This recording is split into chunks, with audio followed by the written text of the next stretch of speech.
The Broadway Show is your all-access pass to the biggest shows and stars of the Broadway stage and beyond. I'm Tamsen Fadal. Welcome. I can't even believe we're saying this, but Hamilton has been on Broadway for a decade and counting. Lin-Manuel Miranda's landmark musical opened in 2015 at the Richard Rodgers Theater. And on the anniversary, the show celebrated with a star-studded curtain call featuring original cast members, including Lin, Leslie Odom Jr., Philippa Sue, Renee Elise Goldsberry, Christopher Jackson, plus members of the creative team and more. And the party didn't stop there. Hamilton threw a surprise block party after the show. 46th Street closed to traffic, and Questlove spun tunes into the night. Oh, Mary is Broadway's reigning queen of comedy, now featuring a star-studded new cast. I caught up with one of the hilarious stars of Oh, Mary, Michael Urie, at Dear Irving Broadway. Let's talk about Oh, Mary, because it's been a few days in, and how is it? It's a whirlwind and a riot. This play is perfect. It's so funny, it's so surprising, and the audiences are going completely bananas for it. Jinx Monsoon is playing Mary now, and she's just brilliant.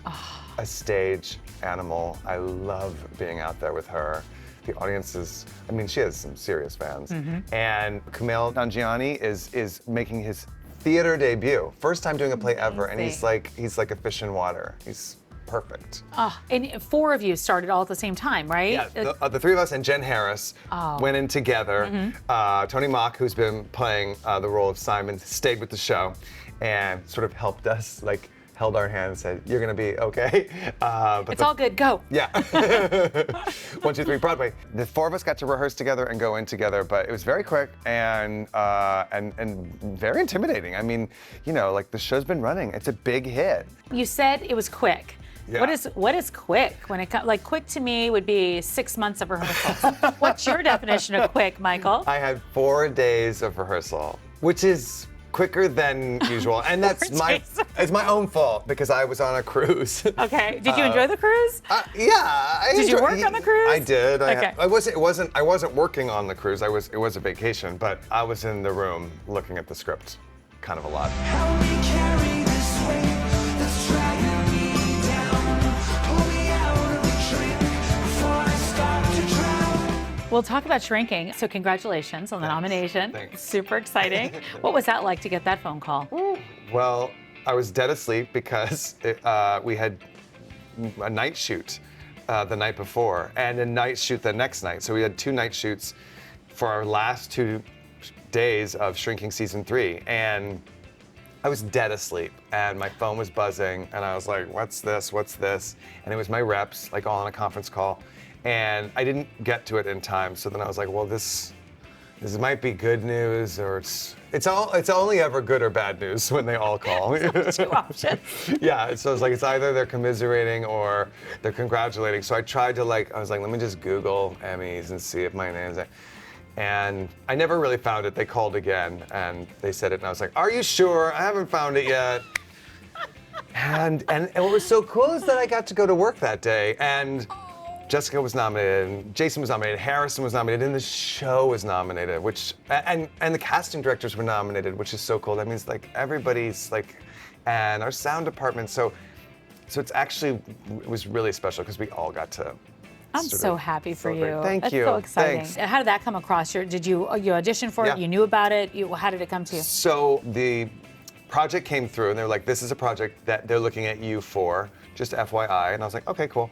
And then a few weeks later, they're like, okay, they'd like you to make an audition tape. Here's the script. And I read the script, and I was like, oh, this character's actually not in this, because my character wasn't even in the first episode. Oh, he, like, appears, and then he shows up really in the second episode. And what I knew was, like, this is a really good script. And if there's something in this world for me, I definitely want to try to get this. Yeah. And then a month went by, and they were like, there's news about that show. And I was like, okay. And they're like, let's get on the phone. And I was like, okay, so it's either good news or bad news. Your phone calls stress me out. This is what it's like to be an actor. And we get on the phone, and they're like, well, we thought this might lead to a chemistry read with Jason. And I was like, oh, it didn't? And they're like, no, they just offered it to you. Oh my gosh. It's just, I was like, okay, thanks for the heart attack. So I never met anyone. Wow. I never met anyone. So what happened when you showed up and showed up Jason's and there, Harrison Ford is there? I was like, hey, did you mean me?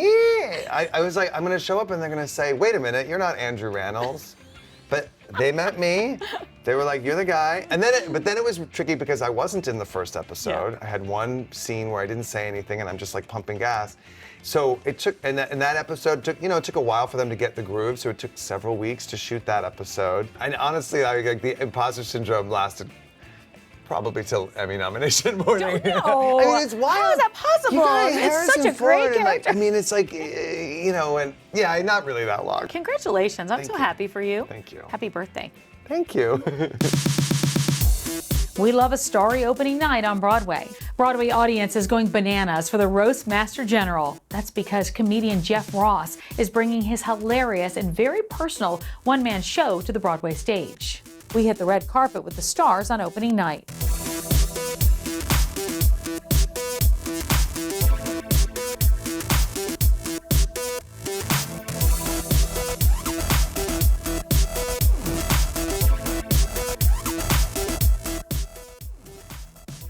I can't even believe it. I was getting dressed just to come down here, and I started to get a little emotional. Like, I'm not even sure this is real.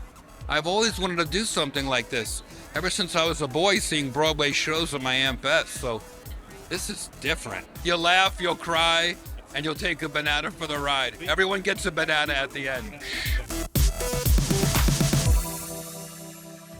Life is a Cabaret, especially at the Kit Kat Club on Broadway. It's a totally immersive revival of Cabaret, now starring Billy Porter and Marisha Wallace. Let's send it out to Paul Wontorek.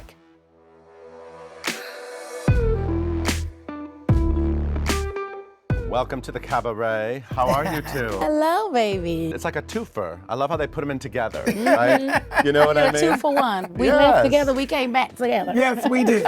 It's very unique though for a long-running show, right? They've been very intentional. It's in pairs. Yes. And I love that, and I love this pair. Yes. And it must be fun to approach it together and jump in together. Yeah, I never would have done it with anybody but Marisha, and I didn't really understand that, 30 years ago when I wanted to play this part, and was denied even the audition to do so.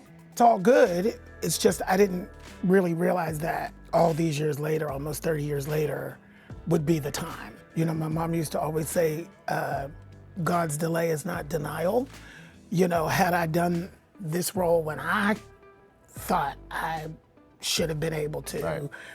it wouldn't be the same right now with two Black people in these roles for the first time in a commercial production in this almost 60-year history of this musical. It's really profound and important that it's happening right now, particularly with the parallels of what's going on Yeah.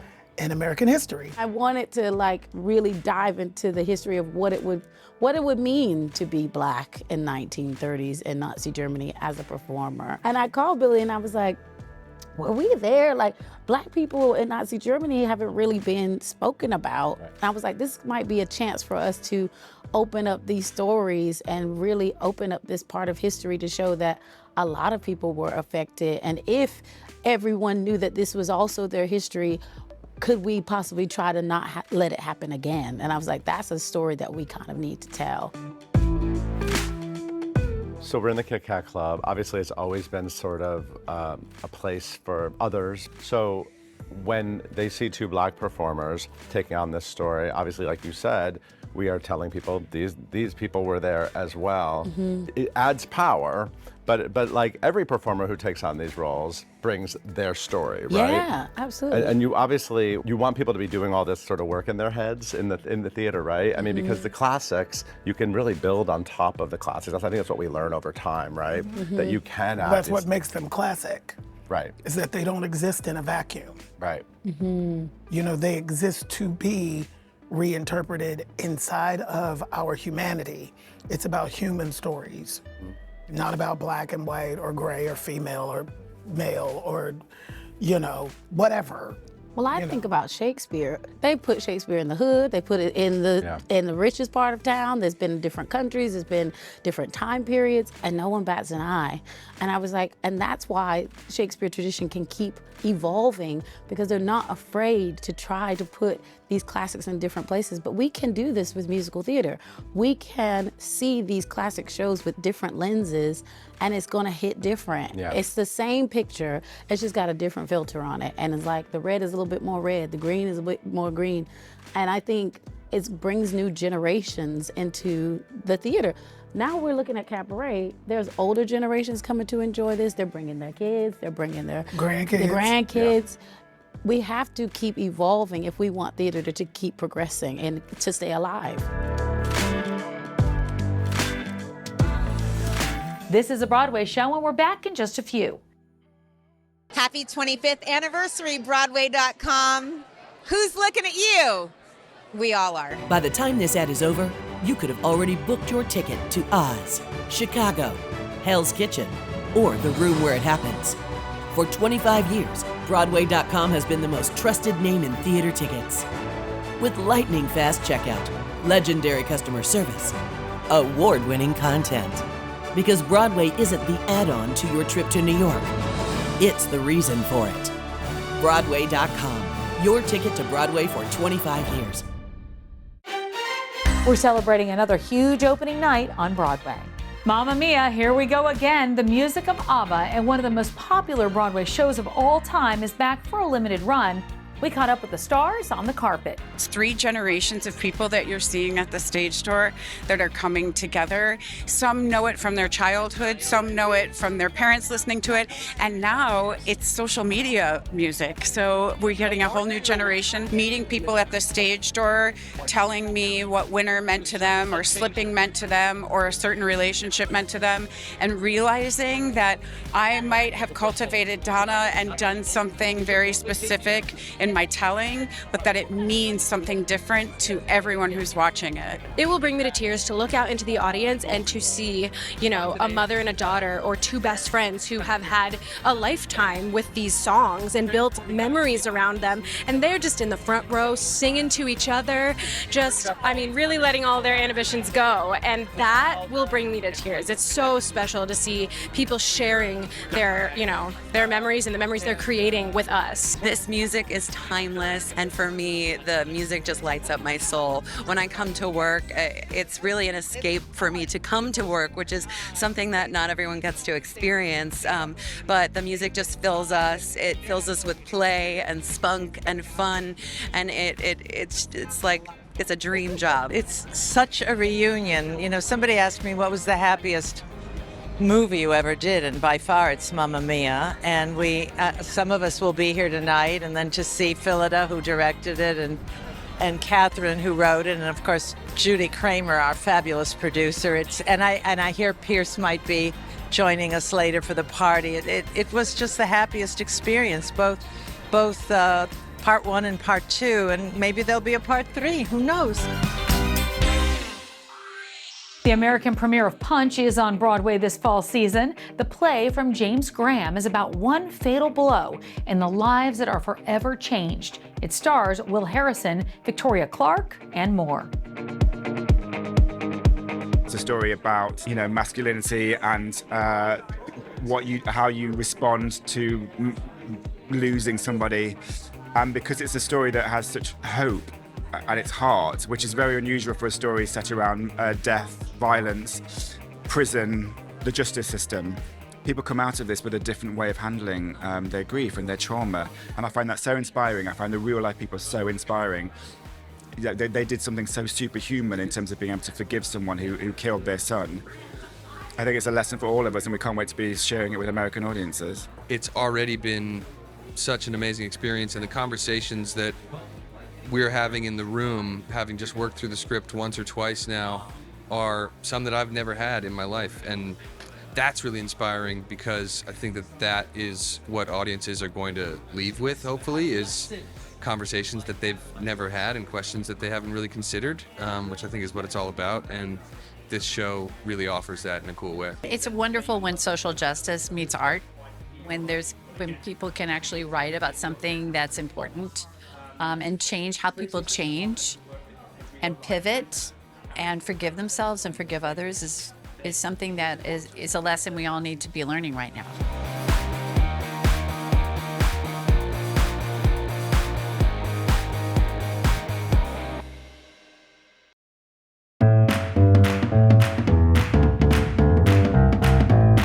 Hello everyone, my name is David Cumming. I am the illegitimate love child of Alan Cumming and Jim Carrey. They found me in a haggis and adopted me. And this is the backstage tour of Operation Mincemeat. Come on, let's go! Of course, my daddy-o, Colin Firth, his little speech bubble changes every week. So every week you come in, you get a new one. This is Oh Behave, which I really like. Colin is with us because, of course, he played Ewan Montague in the film version of the same story. But, of course, it's quite a different version that we have. Okay, I'm going to take you into the operations room. This is the stage management office of Operation Mincemeat, where all the really important work is done. What's the hardest thing about working with a bunch of Brits? The language. Oh my God. What's this? Okay. A UK to USA dictionary. Okay, so there's been a lot of misunderstandings. What about a cream cracker? A cream cracker? Oh, that's like a wafer, like a soda cracker. Okay. Yeah. You'd put cheese on it. Not your cheese, because your cheese is bad, but our cheese, our good cheese. You heard it here first, guys. This is Jack, our in-house star, of course, our Tony Award-winning star, Jack Malone, who is obsessed with himself and puts pictures of himself up around the building for others to enjoy. Talk to me a little bit about how horrible it is to work on this show. Sure. I mean, the people. Yeah. What can we say? Yeah. Speaks for itself. Yeah, exactly. Left, right, and center. It's absolutely the hardest show I've ever done, just because it's so intricate, but it's also the most rewarding. Like, when the bow music comes on, I have never felt as much dopamine just rush, being like, oh my God. Like being released from prison, I imagine. Probably. I mean, I haven't been, but I'd imagine it's the same feeling. Here we are on floor 1, or second floor, I think you guys call it. And this is the band room. There is no room in this theatre to fit the band, either on stage or under the stage. So instead, they play from a dressing room on the first floor. It's only a band of 4, so if you've seen the show, it is quite surprising that the sound only comes from 4 people. Welcome to my dressing room. This is my station. You can tell because it's covered in gay stuff. And this chicken, which is... it's me in chicken form with his little chumley glasses on.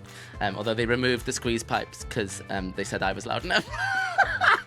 And this is Sam. Sam, who is the first cover Hester and is Hester all week. Hester all week. Hester. First time Hester all week. Yes. And he's sitting in Jack's station. How's that going for you? It's messier than I'd like it to be, but I get by. I'm getting through. Quickly, what's your favorite bit about playing Hester? Dear Bill. Getting to sing Dear Bill? My God. It's horrible, surely. It's a marathon. It is, and the honor of my life. We have a wonderful fan that makes us puppets. This is a puppet of Spilsbury and one of Hester. This is my puppet, which has been given grey hair. And I'm just going to leave it at that. Because I don't have grey hair, but I will one day. And there's nothing wrong with grey hair. And this is the stage of the Golden Theatre. It's just over 800 seats. It's one of the smaller theatres in Broadway, but it's very intimate, despite the fact that there are 800 people. And we like that because we think it's really important that you can see the whites of our eyes, so you can see that it is only just 5 people on stage transforming. Because I think if you were further away, you might be like, oh, there's like 20 of them. There's not. There's only 5 of us. I've sort of got a show to do, and I need to practice with my puppet for the Avenue Q Operation Mincemeat crossover. So I'm going to have to love you and leave you. But this has been lovely. And if you have any comments, please put them below and I won't read them. Bye!